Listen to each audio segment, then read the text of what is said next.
So even though it's been over 2 years since George Floyd was murdered, a lot of the legislation and the policy changes are still taking effect today. And or a lot of the pledges that were made in 2020, they still trying to get rid of that money.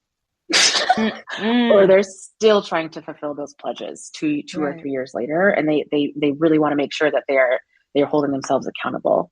And so one of the collaboratives that we're a part of right now is around the SSBCI money that's coming from the U.S. Treasury. And the SSBCI is the State Small Business Credit Initiative.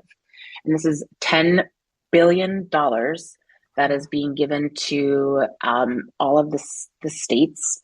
And a portion of that money has to go to diverse founders, or they call it CD, which is socially, economically diverse individuals, founders and fund managers.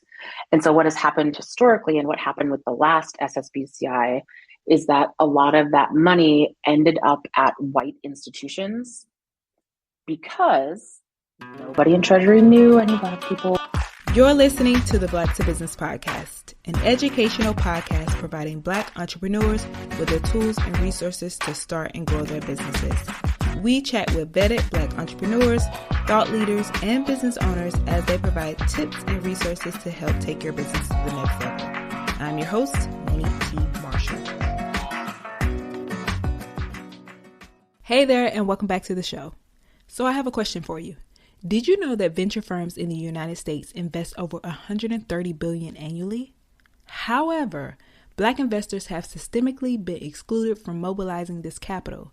Today, only 3% of venture capital investors are Black. Additionally, only 2% of partner individuals that make investment decisions at venture firms are Black. Clearly, this is a problem. That's why I'm so glad for organizations like BLCK VC for bringing awareness to this issue and doing something about it. They're striving to double the percentage of Black investors and Black partners in venture capital to 6% and 4% respectively by 2024. I'm also happy to share that today we're being joined by the CEO of BLCK VC, Miss Mandy Bynum McLaughlin. Today during our conversation, she's going to share how BLCK VC is solving this problem and transforming venture capital into an inclusive engine for change and generational wealth creation by shifting the ventures industry demographics to mirror this nation's diversity. Furthermore, we're also going to dive into what a venture capitalist does, the current state of Black underrepresentation in the VC space, and the importance of having more Black people in VC. And also, we're going to talk about the challenges that keep Black people out of the VC space and some of the policies that would transform the state of the Black VC community, and of course, so much more. So let's get into it. Mandy, welcome to the Black to Business Podcast. Excited and happy to have you here. So welcome to the show. Thank you so much for having me, Mary. I appreciate it. Our pleasure. So before we dive into today's topic, I'd like to start by, if you could just share a little bit about who you are, what do you do, and how did you get where you are today? Yes. My name's Mandy Bynum McLaughlin. I am currently the CEO of BLCK VC, which I will talk more about later.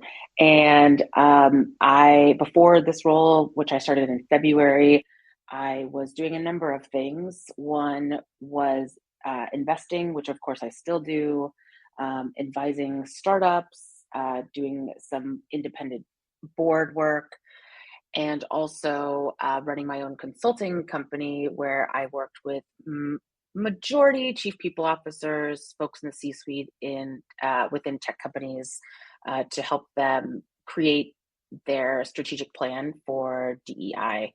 Specifically around equity, racial equity within their companies. And before that, my previous life, I spent my life in sales, building sales teams for tech companies, through two of which went public. So I got to experience a lot of really cool things with a few unicorns. And it's been a really, really fun journey. Love that. Love that. All of the experience. And that's why I'm excited about today's conversation, which is about what you're doing now and just your work, the current state and the future for Black investors. Yeah. So, yeah, let's start with the basics. So, I want to talk about the journey and your experience. So, we like to break it down on the Black to Business podcast and really let people know what we're talking about if they're not familiar with the venture capital world. So, if you could just share briefly about what venture capital does, what it is, and all of that cool stuff. Happy to. So if we think about the private market, so you've got, if you do any sort of savings, you have your stocks that you invest in, your Robinhoods, if you still do Robinhood. You might have a financial advisor who does public stuff like stocks and bonds. And then on the private side, you may have private equity, hedge funds, and then there's venture capital. So venture capital is where, and what a venture capitalist does is they specifically invest in startup companies and entrepreneurs and smaller businesses that are not on the public market. And that's only part of what a venture capitalist does. Of course, they provide money to these companies, but they also help these companies grow because, of course, they have a financial interest in helping companies grow. So it's a really interesting business where we get to work with a lot of innovators and see really amazing businesses that are growing really quickly. So hopefully that answers the question. It definitely does. So thank you for breaking Good. that down for Mm-hmm. us. And I really want to ask, so Mandy, how did you or what inspired you to become a part of this industry, just to get into this industry? Like, what was it? Yeah, so as I mentioned earlier, I went public with a couple unicorns in the Bay Area.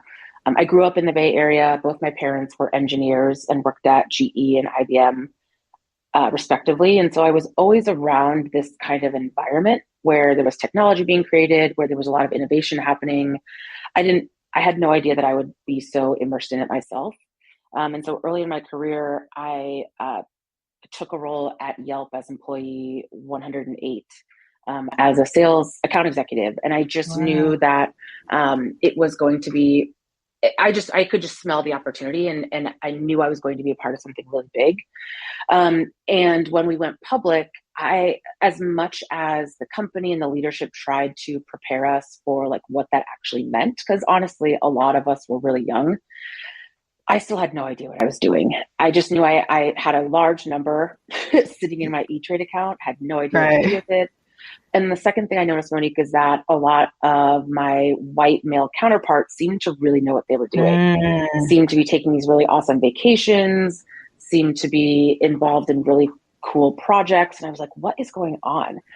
And it took me a really long time to realize that pool of money, what it could actually do, aside from just letting it sit there. So when I got to my third company that I joined, where they happened to be public when I joined, but they were still a pretty small company. And for me, it was the largest company I'd ever joined. It was 1,200 people. I was like, when I go to this company, I'm really going to get a handle on what it means to have stock options, what I can do with it, and how I can invest. And so just having the experience that I had growing sales teams and hiring and building teams, I started to really understand what my superpower was. And people were inviting me into conversations and asking me if I wanted to invest in their companies. So I got to the point where I had enough of a baseline where I could invest money and be okay if I never got it back. And that's exactly what happened, Monique. I invested in You a couple never got it companies, back? never got it back, but they were really, Wow. really amazing learning experiences. And I Hmm. was really glad that I invested the amount that I did. And that's when I got like just the itch. I was like, this is so fun. Like, regardless of the fact that I lost a lot of pairs of Gucci shoes. Um, it felt like it felt like I was investing in my own professional development, because the Mm. conversations that I had access to outside of my normal day to day were just so energizing. And the people I were talking to were really like, interested in the unique experience that I bring. And while I was doing that, of course, like in my day job at my tech companies, I was mostly around white men. And so I naturally gravitated towards Black founders, women founders, people who are doing things in cannabis, people who are doing things in psychedelics, like things that you wouldn't naturally aren't like on the major market right now. And I just felt like I was getting a sneak peek at a lot of really cool things. And so that's kind of how it grew. And then I decided that I wanted to become a limited partner in a women's venture fund. And again, that was kind of my next level of like, okay, I've invested in a couple of companies, but actually investing in companies is a lot of work. You have to do your own you have to do your own diligence. You have to decide how it's all you. But Mm-hmm, mm-hmm. as a limited partner in a venture fund, you can be with up to almost 300 other people who are also invested in the fund. So not only do you have access to all of the deals that are coming through that fund, but you also have access to all those people. And so I was so inspired to write my first LP check with How Women Invest, because it was a large group of these badass women who were all investing in this fund. And it's had such great success since then. And I've got to know a lot of really, really inspirational women who have helped me in my career. Mm. That's such a wonderful journey. And I love how you spoke about just understanding what your superpower was and being willing to learn, and that hunger for, these people around me know what they're talking about. I want to know too, what's the end? So that's so Yeah. beautiful. And I'm glad that you shared that, because that is inspiring. And it's like, this is an industry, especially for a lot of our people, don't know about. And so for you to kind of like lead that, that's amazing. It's been really cool. And so you're doing some really cool things. Now you spoke about the fact that you just went into CEO role at Black Venture Capital in February. I want Mm-hmm. to talk about your inspiration in joining the organization, and if you could just discuss the organizational mission. Yeah. So first, I'll talk about our mission. So Black VC is a 501c3 nonprofit, and our focus is on equipping Black investors with access, education, and most importantly, community that ultimately accelerates all of our careers within venture capital. Um, and we have the largest network of Black investors on our Black VC hub and on our Slack channels. So I'll go into a little bit more of what we do in a second. But the reason that I found out about Black VC is during my consulting time, and I still do some consulting, but I when I decided I wanted to invest in a fund and not just a startup, I needed more information. I needed to take a class. I needed community. I needed to meet some people. And of course, this was during Mm-hmm. COVID, and so I ended up taking a Stanford continuing study course about early stage investing. Met a few people there, and then from there I found out about the fund that I invested in, and also got connected with a bunch of other programs that were going on, including the Black Venture Institute, which is one of our like flagship programs at Black VC. And specifically what Black Venture Institute does is take people like me who are operators, who are VPs, who are just doing well in their operating capacity, and bringing us all into what exactly venture capital is, how we have the power to change it. And so when I applied and got in, I was just elated because every day for 2 weeks, I was on a call with 57 other beautiful Black people talking about venture capital, not just about venture capital, the specifics, but also like how we do it Black. Mm. How a lot of the deals within venture capital are very white, and like the nuance behind them, and some of the trickery and manipulation, and even predatory investing that a lot of people can do, Wow. so that we as operators with our gigantic amount of experience in building businesses, when we invest, we can do it smartly. And so from there, I found out about the CEO role, and the rest is kind of history. Mm. So amazing. I really want to talk about, you spoke about a lot of things that I want to dive into, but I want to Mm-hmm. really talk about the problems that you all are solving at Okay. Black VC. So you all focus on equipping Black investors with access to education, community that they need to accelerate their careers in venture capital. Can you speak about like the numbers and the facts of underrepresentation of the Black check writers in the space? Yes, I'm happy to speak to some of the numbers within venture capital, specifically around Black founders and Black venture investors. So, in 2020 and 2021, they were both the largest years for number of dollars that were going to Black founders and Black fund managers. Mm-hmm. However, that total number was still less than 2% Wow. of the billions of dollars being allocated through the venture capital industry. So, what we are working within is that less than 1%. And so, on average, if someone has a venture firm, you could be anywhere from, and when I say AUM, I mean assets under management. You're $1 billion AUM, like the sky's the limit in terms of like how large your fund can actually be. Mm-hmm. And right now, at the last count, because we have spreadsheets and data on this, there are just under 30 Black run venture firms that have more than $50 million of Mm-hmm. assets under management. And so the important thing to remember here is that the performance of these funds completely outperform these much larger entities because we are amazing investors, because we are really close to our founders, because we have a different sense of empathy for the actual innovation and the problem that's in front of us. So, however, when you compare the two, when you compare like, a $10 million fund where someone's investing, 100,000 at a time into founders or 500,000 at a time, and then you compare that to these other larger firms who are investing, 380 million or 50 million into one company at a time, you can understand like just the unit economics of like why the latter may seem like it's outperforming the other. But when you compare the actual numbers, our performance is much, much higher.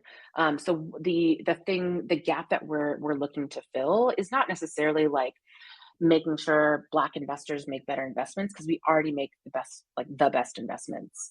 We're already really close to our founders. What we are doing is doing three things. We're working to increase representation in these larger VC firms, because when there is Black representation within these firms, that means that there are more Black analysts being hired. There are more Black investors being hired. And Mm-hmm. when those folks are in the room, the types of companies that are being invested in starts to shift. The second thing that we do is conduct research. We have a number of programs, and we really are thoughtful around the communities that we create in order for awareness to be brought around like what exactly does it mean to outperform with small numbers versus underperform with really gigantic numbers, and how can we shift some of that money that is in this 98% of the funding to this 2%, so that we can really expand the type of growth that's happening in our corner of VC. And then the last one is we collaborate and we have those conversations with other stakeholders within the venture community who are either mandated to allocate their funding to diverse founders and diverse managers, or folks who are, and I'm talking mostly like non-Black people who are like, this is BS. Like, I understand that George Floyd was murdered 2 years ago, but like, I've been trying to work on this forever. Like, people who just really get it, and who want Mm-hmm. to work in lockstep with communities like Black VC, because they're like, we know that you have access to all the Black investors. So how can we Mm-hmm. get to know some of them so that we can start to expand that? So those are the three things that we do to create change. And while I know and we know that while we will have massive success in the next few years, in the grand scheme of things, it may seem pretty small. But it's been really cool to watch what folks who have gone through Black VC programming have been able to accomplish. We have one program that's called Breaking into Venture, and this is for early career folks who are either in maybe engineering roles or are in finance roles. And we do cohorts of about 20 to 30 at a time, and 90% of those fellows get a full-time role at a venture firm. Wow. So we're literally just like, feeding brilliant Black people into these venture firms. And if they're not going to a venture firm, then they're creating a firm within their company or their bank. We've had folks go through other programs, our Scout program, who now have their first venture fund at 60 million. And so the amount of impact we're able to have in a really short amount of time is amazing because, Monique, it ain't a pipeline problem. It's simply a matter of inviting people and creating access so that our brilliance that we already have can thrive. Yes. And when you were speaking, I'm just like, perspective, knowledge, all of this information, and just so it's digestible is everything, because even as someone who is doing the interview, I'm learning, but I can imagine what the listeners did not even know it from, this angle. And I can imagine like the impact like you all are continuing to make with this, educating people and just making awareness around this. It's so amazing. Mandy, why do you think, or can you talk about some of the challenges that keep Black people specifically out of this space? Like, why is there not enough of us there? Racism. Mm-hmm. She's like, yes. Yeah. Like I said, it's not a pipeline problem. It's systemic racism. Mm-hmm. And let me like say what I mean about that for a second. So, we've been out of the slavery game in terms of formal chattel slavery for a couple hundred years now. Mm-hmm. However, a lot of those practices that originated in the times of slavery still exist today. And so what I mean by that is that this thing called racism that was created in the US is an amazing technology that has continued to evolve, continued to advance itself, and continue to expand to a place where we hardly even recognize it. Like, even we as Black people have to take time to interrogate our own choices and our own bias to be like, holy crap, that is some anti-Blackness stuff that I just did. Or like, I'm operating in a system that really favors white male people. So starting there, you can imagine, when we get into venture, we're talking about Black entrepreneurs, we're talking about Black founders, creating technologies around, say, women's health. Or there are products now that are just like a One Medical for Black women, or like creating new types of organic sanitary products and all sorts of things that are targeting Black women, targeting, those who have been the most marginalized and minoritized in our society. And what a lot of white investors don't understand is that when we solve for the people who are the most discriminated against, we are essentially solving for everyone. Yes. And so, however, there is no real incentive for very wealthy white males to even touch this because they're already wealthy. So like in their minds, it's like, I don't really see the opportunity here because I can just go invest in the next Square or the next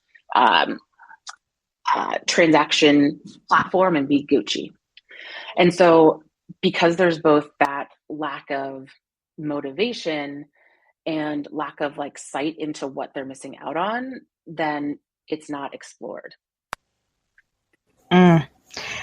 And that brings up something that you mentioned earlier, which is something I've also recently heard about is, like you said, they don't see the opportunity.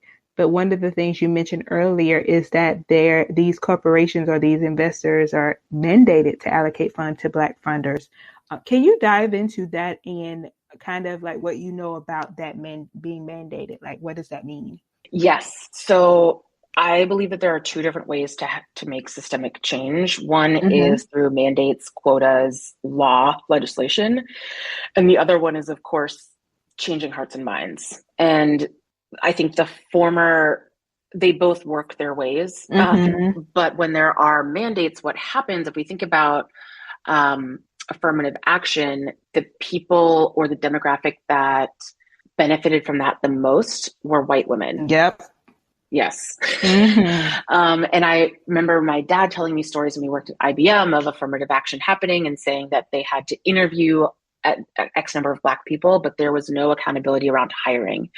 And then even if you did, there was no accountability around retention. And so it's one thing to like gather up all the people of color and all the women and try to get them through the door. But like investing in people's careers, investing in them as people is a whole nother Oprah.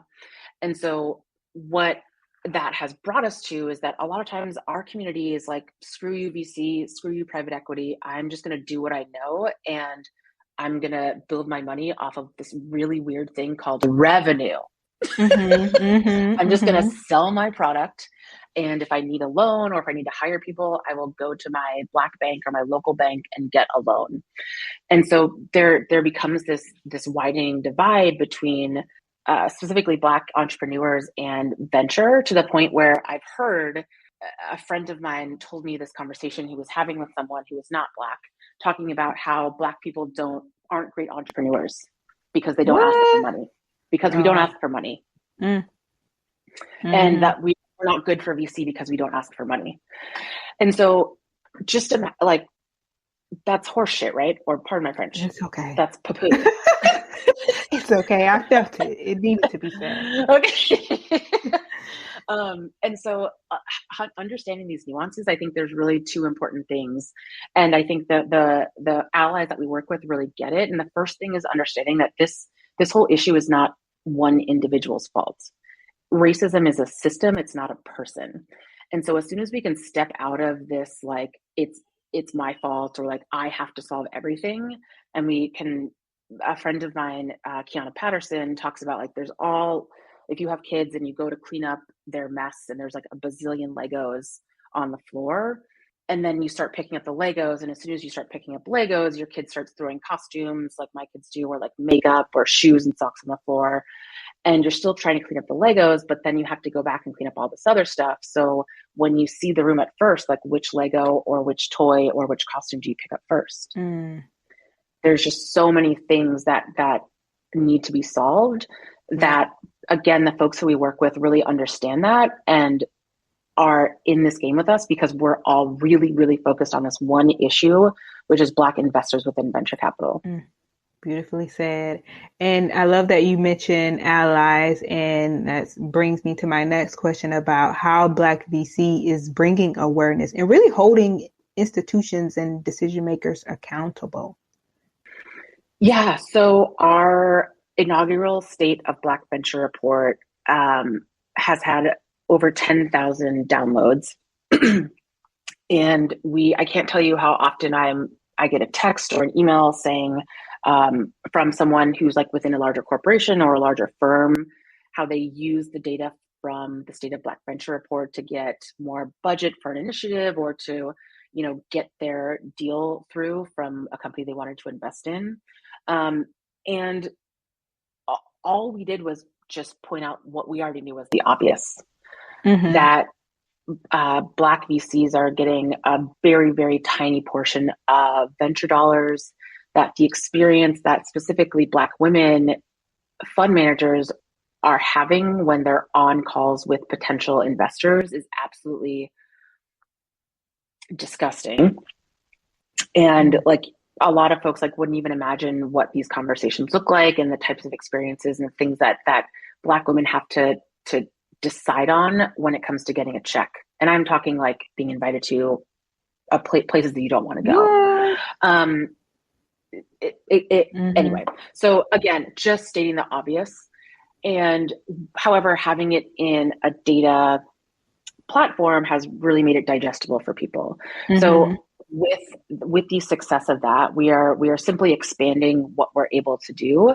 And we are looking to, like I was saying earlier, not really point the finger at people and say like, this is your problem, you need to give us money. It's more like, look at what you're missing out on. Look at what these fund managers are investing in. Look at the amounts of money that they're able to raise with a minuscule amount of resources compared to our much larger, wider counterparts. And here are the ways that you can get in touch with us. Because like you said earlier, there are these mandates, but if there was before no incentive to invest in women and or people of color, then you probably don't even know any. Like you Right. probably haven't even built a pipeline. And so when folks get these mandates, regardless of like their personal stance, they're like, oh, but I don't even know where to start. Like I literally don't even know where to start when it comes to allocating this $30 million or whatever amount of money I have to Black owned firms or Black founders.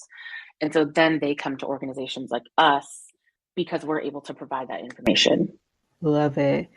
And you speak about, you all have been able to build this pipeline. I want to talk about the benefits of being so niche specific and really focusing on Black VCs. So what have been some of the benefits you would say?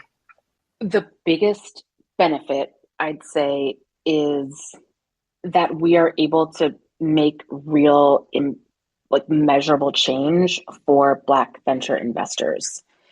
What we could easily do is open up a wide aperture for Black founders because there's the same problem for Black founders. They're having trouble getting money. However, if we can, I use the analogy of decolonizing wealth. And when we think about, how large allocations of money are decided on, it's essentially in a spreadsheet. So you have these white folks maybe looking at a spreadsheet at a bunch of different funds, and all they're looking at is numbers and performance. They don't really know the human behind it. And so when you have this middle tier of people who have access to those large amounts of money, but also have an acute understanding and acute empathy of the problems that are trying to be solved by these founders, then that money gets moved much more effectively and is much more targeted. And so if we're able to build the pool of money itself that is going to diverse founders and these amazing innovations, then we know that these innovations and these entrepreneurs can scale much faster. Mm-hmm. And, this is the Black to Business podcast, so we always want to circle it back to, I asked that question also because, narrowing it down in niche is very good to have in business, but also the power of focusing. And I want to ask, has this hindered your ability to grow your organization in any way as far as focusing on Black people specifically? Quite the opposite. A lot of the reason that I decided to take this role is because of the really narrow focus that Fred and Sydney created, who are our founders, and the alignment that we all had, like the inherent alignment of how important this particular sector is. Because at the end of the day, I was telling you earlier, we collaborate with a lot of other stakeholders. And so when we can really stay in our lane and then hold hands with startup accelerators, or we can hold hands with organizations that put more Black people on corporate boards, and we're all super focused on our one thing, the amount that we're able to accomplish together is extraordinary. And so if we're all able to focus in our area, and then we're exchanging fellows, we are exchanging introductions, all so that each of us can thrive and make our piece of the pie much bigger. Love it, love it, love it. And I knew that was the case, and I just want to drill that in because it's like, how people are like, just don't, well, some people, not all people, because, Yeah. but don't focus on Black people. You won't make money. You won't do this. And here is a prime example of the opposite, like you said. So yeah, that makes sense. And I'll say another thing, Monique. My friend Janae, who is the founder of one of the founders of Black Gravity, she told me that anti-Blackness, or she gave me this language, that anti-Blackness is the prototype of racism. See, anti-Blackness is the prototype for racism. And so before I explain what that is, because I know you already know, when we solve for anti-Blackness, we are solving for every underrepresented community. Yeah. Yes. Yes. So powerful. So powerful. I felt it. And, things we need to say and need to be said. Now let's talk about what the future looks like. So, Mandy, what are some policies and practices that you feel will transform the state of the Black VC community? Oh, girl, I'm so excited about some of this stuff. Yes. Some of this stuff. So, oh man, so I was talking to you earlier about legislation and how these mandates are important. Mm-hmm. So even though it's been over 2 years since George Floyd was murdered, a lot of the legislation and the policy changes are still taking effect today. And or a lot of the pledges that were made in 2020, they still trying to get rid of that money. Or Mm-mm. they're still trying to fulfill those pledges two or Right. 3 years later, and they really want to make sure that they're holding themselves accountable. And so one of the collaboratives that we're a part of right now is around the SSBCI money that's coming from the US Treasury. And the SSBCI is the State Small Business Credit Initiative. And this is $10 billion that is being given to all of the states. And a portion of that money has to go to diverse founders, or they call it CD, which is socially economically diverse individuals, founders and fund managers. And so, what has happened historically, and what happened with the last SSBCI, is that a lot of that money ended up at white institutions because nobody in Treasury knew any Black people or people of Mm. color, anyone diverse.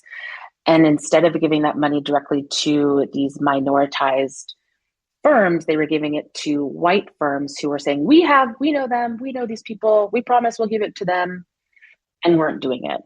And so what we've done this time is said, okay, now we're going to get into this conversation quite a bit earlier, because on one end you have a lot of the folks who are working on these sorts of credit initiatives are doing it again for the second time and maybe don't really have an understanding of the mistakes they made the first time. And so they're Mm-hmm. calling organizations like Black VC, like Latinx VC, all of these organizations that specialize in allocating money to heighten representation. And so what we're doing on both ends is, one, making sure that our fund managers understand what SSBCI is, how they can demystify it, and also like take some of the work off their hands, because applying for government funding is a pain in the butt. It's a really Mm-hmm. long process. And because there's such a gap in understanding on the end of the state and on the Treasury, no shade, there's a lot of back and forth, and oftentimes like the opportunity cost to get that money is not worth it. Like it may take someone a whole entire month, 120 pages of answering questions, and then they may still not even get that money. And then if they do get the money, then they have to match it. So Wow. it's like there's like just hurdle after hurdle after hurdle, just, like anything to do with racism.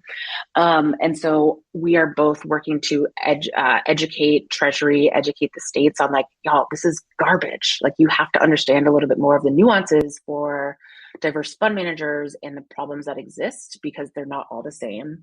And then second, making sure, like I said earlier, that our community of Black fund managers understand how they can use this money, and how it can significantly impact their funds.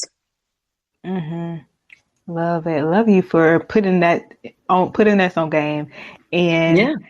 people are listening and they want to be prepared, either if they are looking to go into the field or already in the field, but looking to advance in venture investing. What are some tips that you can give for, preparation or just advancing for those who are listening, who are in the space, but also looking to go into the space? Yeah. Um, the thing I tell everyone is just be audaciously curious. Mm-hmm. And when you become curious in one thing, just keep going down that rabbit hole. Because as you go a mile deep into things that you gravitate towards, we often surprise ourselves with how much we know about the actual business process of the thing that we're interested in. So for me, when I naturally gravitated towards the future of work. And as I gravitated towards it, I was like, holy crap, as the head of diversity, equity, and inclusion, there's actually a lot I know about people operations, a lot I know about how this side of the business works. And like, oh shit, I'm actually pretty valuable. So like I can help Mm-hmm. advise founders. And because of my sales background, I can not only help founders launch their people operations, but I can also help them with their go-to-market strategy. And so, but again, that was just off that the impetus of that was just following my curiosity. And I know it doesn't sound like anything super tangible, but as you start to follow your curiosity, you'll start to see, oh, there's an investment opportunity here. And with technology, we've got Black Twitter, we've got Black LinkedIn with Balance, we've got Black VC. Like there are so many different communities that we can become a part of where they are welcoming, where we can ask those questions that we wouldn't necessarily feel comfortable asking with our white colleagues. And taking the time to understand if the investments we want to make are really worth it. So that's what I would say. Two things: follow curiosity and join as many communities as possible. And for those who are on the receiving end of this, as far as the Black founders, and I know you've mentioned your experience and how you are an investor as well, what are some tips that you would give to those Black founders that are listening who are looking to receive investment funding, as far as preparation and things to look out for and be, on top of? Yeah, depending on what industry you're in, I think it's really important to understand what are the different opportunities for funding that you can get, because venture capital may not always be your best option. It often is, but may not always. Mm-hmm. And really understanding your economics is really important, because I can't tell you how many founders are making 8 figures in revenue, but are not getting any of that money because of manufacturing costs, because of the debt that they're in. So really understanding what the opportunities are first for you to really maximize your revenue. And then also when you do decide to get venture dollars, thinking about the who you want money from as opposed to the how much.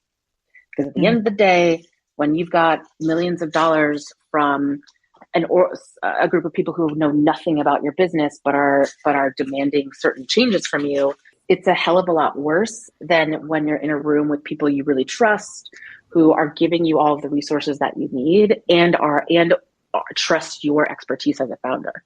Mm-hmm. So key. That's good advice.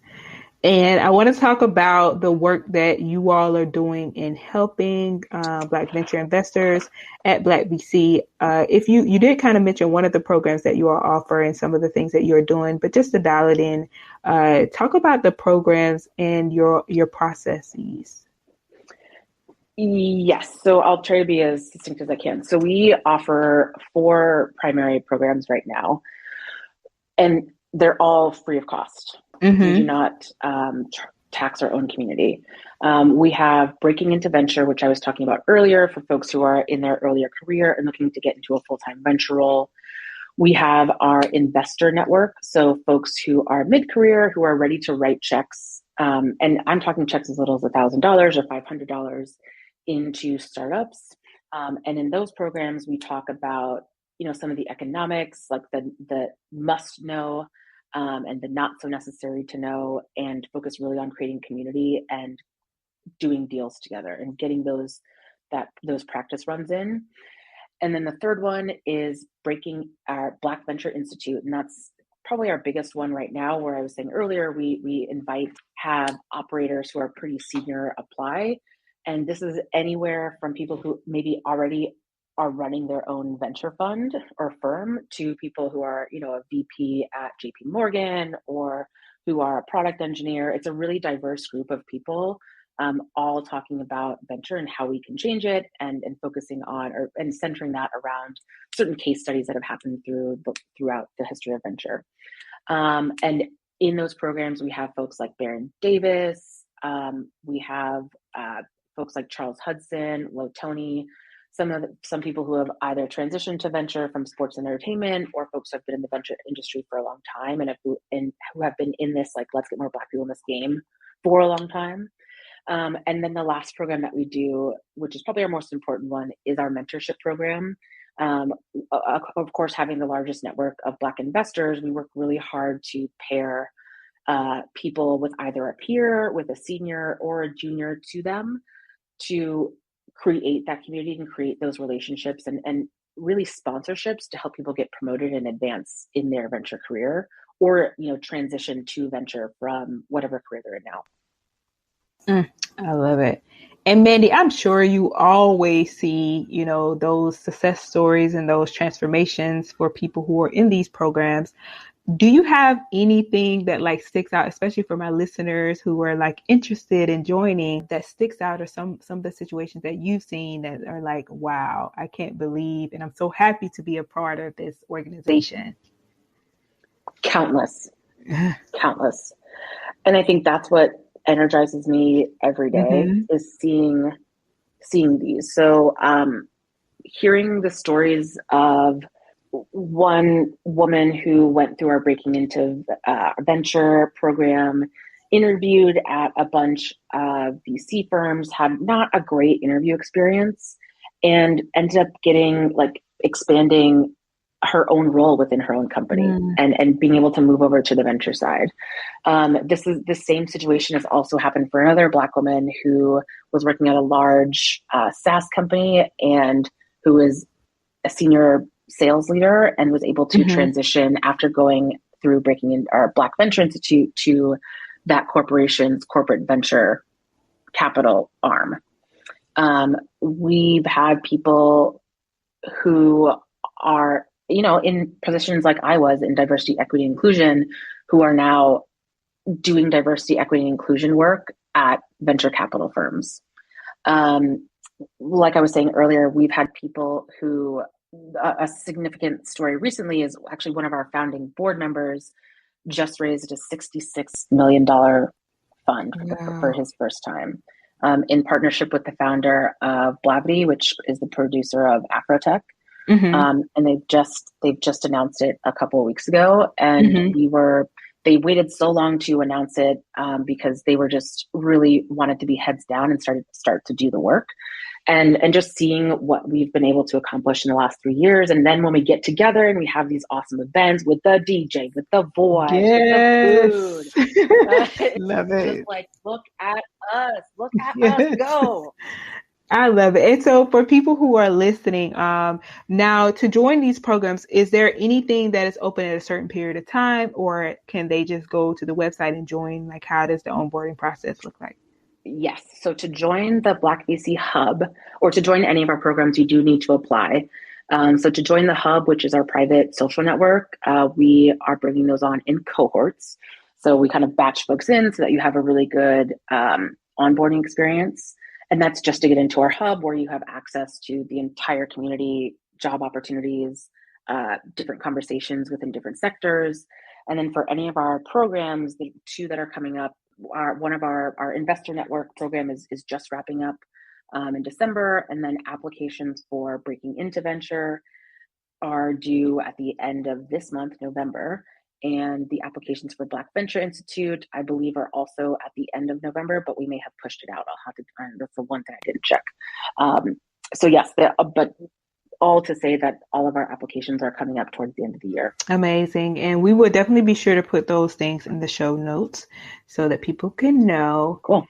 And Mandy, this has been amazing. I finally want to ask, I know you are juggling a lot of pieces. Like, how do you stay organized? Any favorite tools or resources that you can recommend to our audience? Why do you gotta do that to me, huh? You know what's coming. You want the inside. You want to be successful too. Oh my gosh. The biggest thing that I have done for myself since leaving a corporate position was hiring help. Hiring help when I didn't have the money to hire help, and it completely changed the game. I'm an extrovert by nature, so like being a single founder of a consulting firm, I was like going nuts.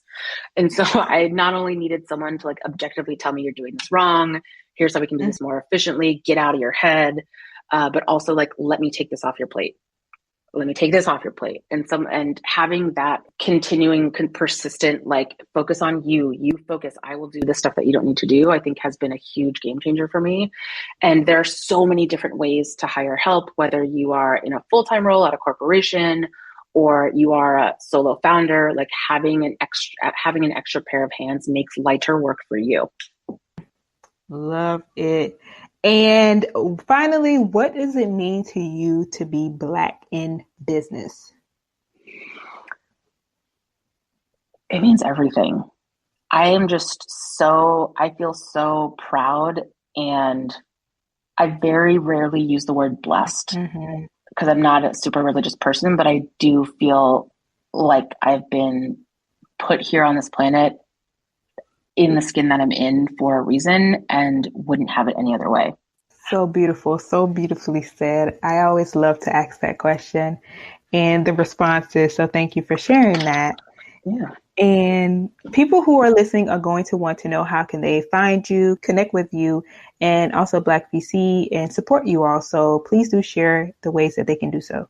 Yes. So I will preface this by saying I'm not the best at the social meds, um, but you can find me on all platforms at Mandy Bynum. I do have a bit of a Twitter presence. I'm definitely active on LinkedIn. So if you want to hit me up there, please do. And Instagram, I don't know if I've posted anything in like years, but I was one of the first users of Instagram in 2012, Mm-hmm. which is odd. Uh, but yes, at Mandy Bynum, any and NT wear. Love it. Mandy, thank you so much again for dropping in and just imparting so much knowledge on my audience. And we truly appreciate the work that you're doing, the trailblazing things that you are doing, and just leading. So thank you for being here. Thank you, Monique. Really appreciate it. Loved, loved, loved, loved, love having this conversation. And I love Mandy's perspective and her mentioning that racism is not an individual, but it's a system. And investors from other communities don't always see the opportunity and the need to invest in Black founders. This is why Black venture investors are so important, because they build this pipeline and help to ensure that Black founders are getting funding. So if you're interested in learning more about the work that Mandy and Black VC is doing, and or you're interested in transitioning into VC, check out blacktobusiness.com/125 for those resources and links to connect. Thank you so much for listening and being a part of the Black to Business family. I'll see you back here next week.